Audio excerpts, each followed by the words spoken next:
A real relationship is a wrestling match. It's a grappling phenomena that you both emerge transformed from. And that's what people want. They don't want to push over.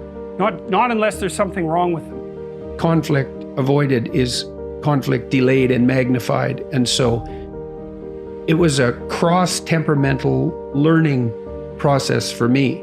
I had to learn to work against my temperament in order to engage in conflict that was necessary when it was necessary.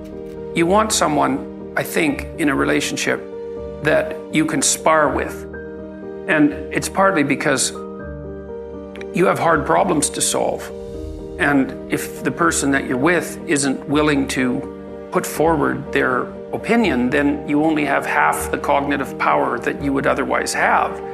And hopefully you find someone who's interestingly different from you, like not so different that you can't communicate, and you have to be careful of that, but interestingly different, and then hopefully they have the ability and the will to express their opinion, and then your interest stays heightened. And there has to be that tension in a relationship.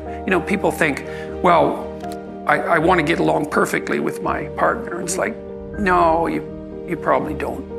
You just get bored, and then you go looking for trouble. And so you want a little bit of trouble in the relationship, and a little bit of mystery, and a little bit of combativeness, and the ability to exchange opinions forthrightly. And one of the rules was, and this has been a rule that Tammy and I have used in our whole relationship, is like, do not agree to something you don't agree to. Because the worst thing is you negotiate out a settlement and the person decides they're going to implement it, but really they're resentful about it because they didn't want to have any conflict, and then they're crabby about it every time they do it, and they do a terrible job, and they're irritated about it, and that lasts forever.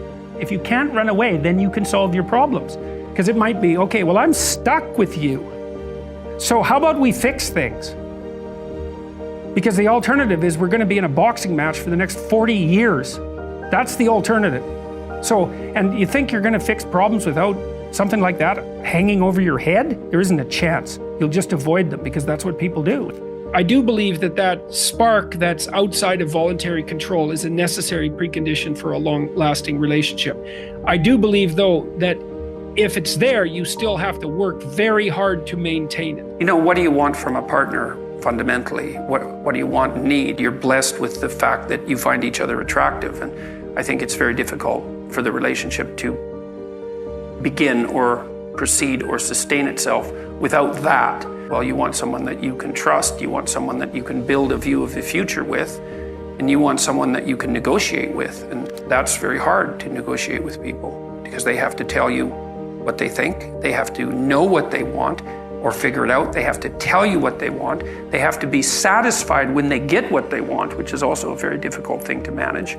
And you have to continually update that because your life goes through different stages. And people also don't understand because they tend to think that all romantic interaction should be spontaneous. It's like, well, if that's your theory, then you might as well just give up right now if you're going to get married, because the only reason you can think that is because you don't have enough responsibility to make romantic entanglement virtually impossible. And what happens when you're married, especially when you have little kids, is that and you both have a job, let's say, is you're so busy that the probability that you're going to find time for spontaneous mutual interaction decreases to zero. And so if that's what you're hoping for, then you're never going to have it. And so what you have to do is you have to make time for each other. And when you're establishing a relationship, well, you put some effort into it. You decide that you're going to go out for dinner and you dress up to some degree, and you try to present yourself to each other in some halfway mutually acceptable manner. But then people somehow think that once they're married that the same amount of effort isn't necessary, and that's wrong. I would say more effort is necessary on the same front, and you have to think it through. It's like, if you don't want to be bitter about the intimate element of your relationship, how much time do you have to spend together each week? And my rule of thumb, sort of derived from clinical observations, is that you need to spend 90 minutes a week with your partner talking.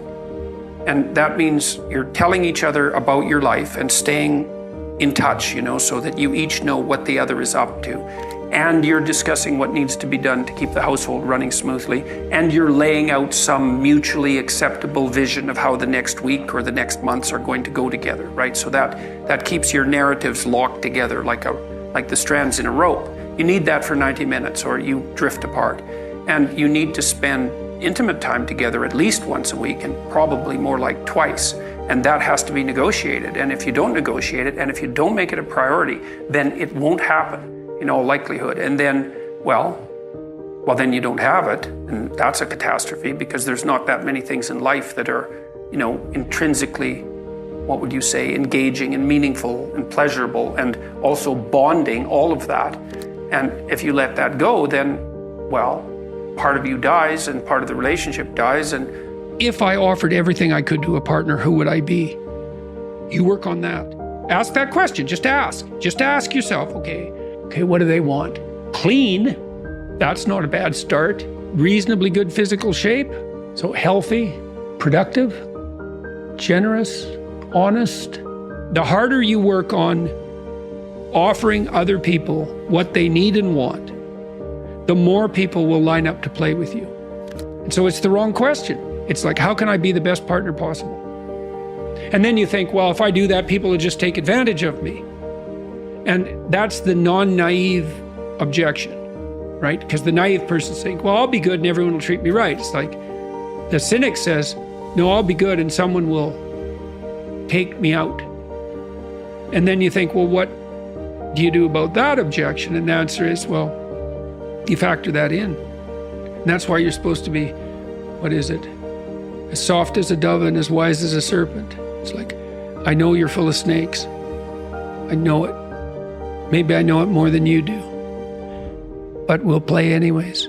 What's so cool about that is that even though the person you're dealing with is full of snakes, if you offer your hand in trust and it's real, you will evoke the best in them.